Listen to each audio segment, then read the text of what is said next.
Okay, finished. Well, I haven't put skates on, but modded 703. Weighs 86 grams.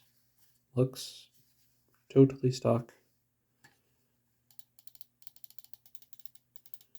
Huano black shell pink dot main switches, so Vaxi switches.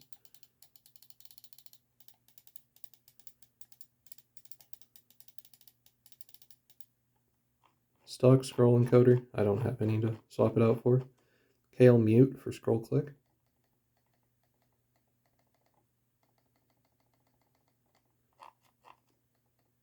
Good bit lighter than the stock one, so it's not as hard to press in, and I don't scroll on accident while doing it. Not triggered by accident while scrolling either, so it's a good balance. Thumb buttons don't have that rattle anymore.